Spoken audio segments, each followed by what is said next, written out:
House's process is dangerous, inappropriate. But he is effective. Gregory House was known for being the doctor who broke every rule and got away with it. But that's not really what happened. The system didn't fail. It worked exactly as designed. House missed over 200 clinic hours in the first 3 seasons alone. He was sued, investigated, and brought before the board more times than most doctors see in an entire career. And every single time, Princeton-Plainsboro found a reason to keep him.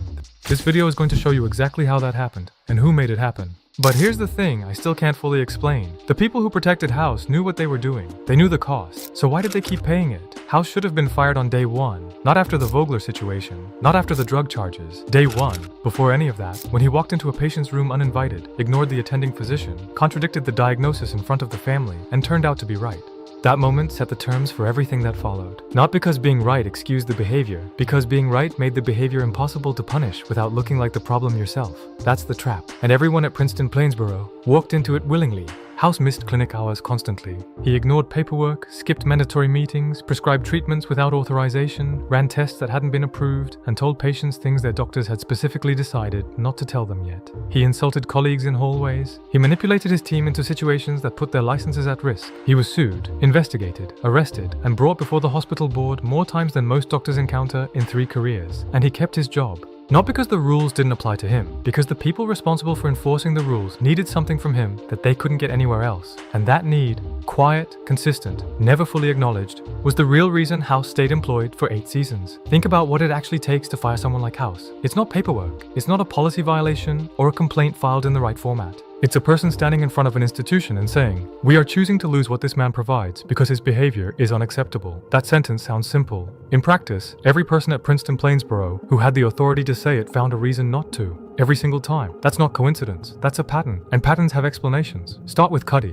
She was the one person with the direct authority to fire him, and the clearest view of everything he did wrong. She saw it all. The missed hours, the unauthorized procedures, the patient confrontations, the insurance violations, the moments where his behavior crossed from difficult into genuinely dangerous. She documented some of it. She threatened consequences regularly. She delivered consequences occasionally. Suspensions, clinic duty, restrictions that lasted exactly as long as House decided to tolerate them. None of it stuck. Watch how Cuddy handles House across the full run of the show, and a pattern emerges that has nothing to do with tolerance or affection. Every time House crosses a line that should end his employment, Cuddy finds a way to reframe it. Not excuse it, reframe it. The unauthorized procedure becomes a calculated risk that paid off.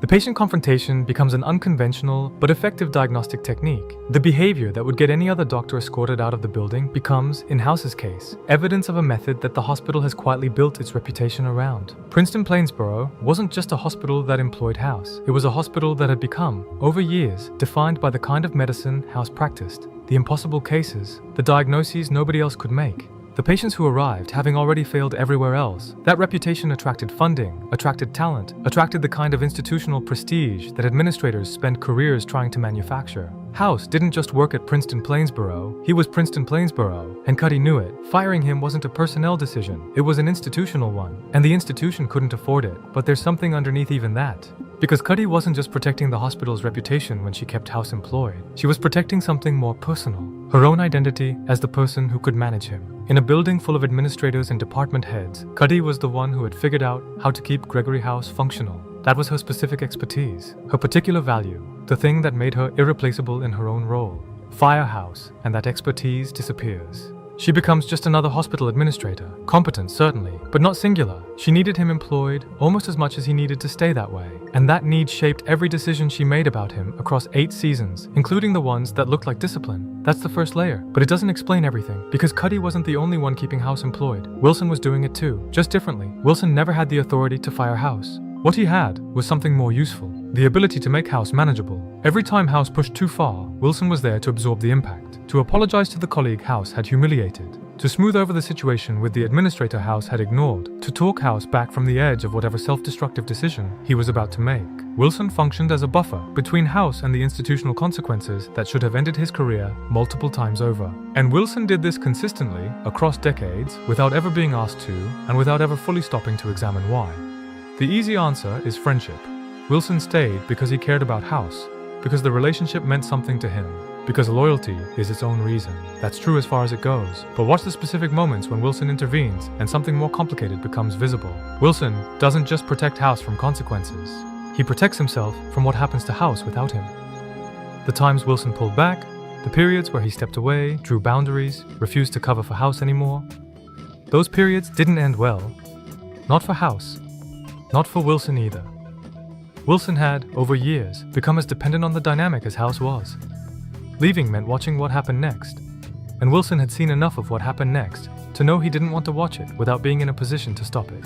So he stayed, and by staying, he kept House employed in ways that no official policy ever could. The team did it too. Chase, Cameron, Foreman, 3 people who witnessed everything, who were present for the unauthorized procedures and the ethical violations, and the moments where House's behavior put patients at genuine risk. Any one of them could have filed a complaint. Any one of them could have gone to Cuddy, or to the board, or to a licensing authority, and described what they'd seen with enough specificity to end House's career permanently. None of them did. Chase needed something from House that he couldn't have named cleanly. The approval of someone who withheld it, the attention of someone who didn't give it easily, the specific experience of being seen by a person who claimed not to care about anyone. Cameron needed to believe that House was redeemable, that the cruelty had an explanation, that underneath the damage there was something worth reaching. She stayed long past the point where a rational person would have left, because leaving meant admitting the project had failed. Foreman spent years trying to prove he was different from House, that he could have the diagnostic brilliance without the destruction. He couldn't have done that from outside the hospital. He needed to stay close to the thing he was trying not to become. Each of them had a reason. Each reason was personal, and collectively, those personal reasons formed a wall around House that institutional policy never could have built. Now here's where it gets more specific. The hospital board tried to fire House. Vogler tried. Tritter came close. Each time, the attempt failed, not because House was protected by policy or contract, but because firing him required someone to stand in front of the institution and say, "We are choosing to lose what House provides because his behavior is unacceptable." And every time that moment arrived, the person making that argument looked around the room and realized that nobody in the room actually wanted to be the one who made that call. Vogler had the board votes and the financial leverage and the institutional authority to make it stick. What he didn't have was the thing that kept House's ecosystem intact, a personal investment in House's continued presence. Vogler didn't need House, so the normal protections didn't work on him. And for a while it looked like that was going to be enough. It wasn't, because Cuddy and Wilson and the team collectively chose to lose their own positions rather than let Vogler win. They resigned, one by one, in a sequence that forced the board to choose between keeping Vogler and keeping the people who actually ran the hospital. The board chose the hospital. Vogler left. House stayed. That outcome says everything. The people who needed House employed were willing to sacrifice their own careers to keep him there. That's not loyalty to a colleague. That's something closer to dependency, a collective inability to imagine the institution functioning without the person at its center.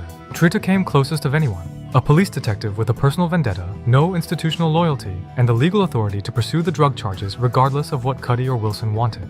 House's protection didn't work on Tritter because Tritter wasn't part of the ecosystem. He didn't need House to stay employed. He didn't have anything House's continued presence was protecting. And for a while it looked like that was finally going to be the thing that ended it. It didn't end it. But watch how it resolved and notice what saved House. Not his results, not Cuddy's intervention. Wilson perjured himself. Quietly, with full understanding of what he was doing, Wilson gave testimony that wasn't true to protect House from consequences that were entirely deserved. That's not friendship exceeding its limits. That's a man who had calculated, somewhere below the level of conscious decision, that a world where House faced those consequences was worse than a world where Wilson had compromised himself to prevent it.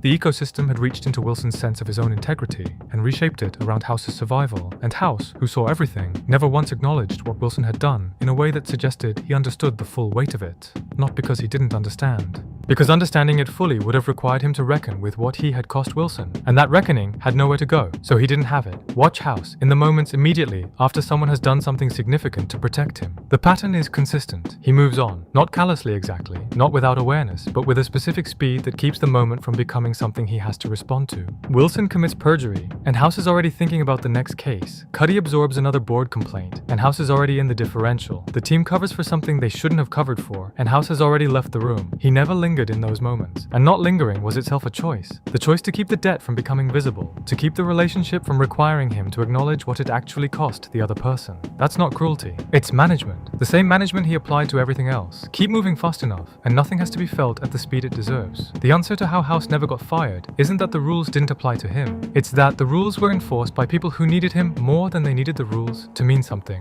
Cuddy needed the hospital to be what House made it. Wilson needed to be the person House depended on. The team needed to be trained by someone who pushed them past what was comfortable. The board needed the impossible cases to keep happening. Each of them, separately and without coordinating it, made the same calculation. And the calculation always came out the same way. House was worth it, not because he was good, not because he was kind or fair or deserving of the protection.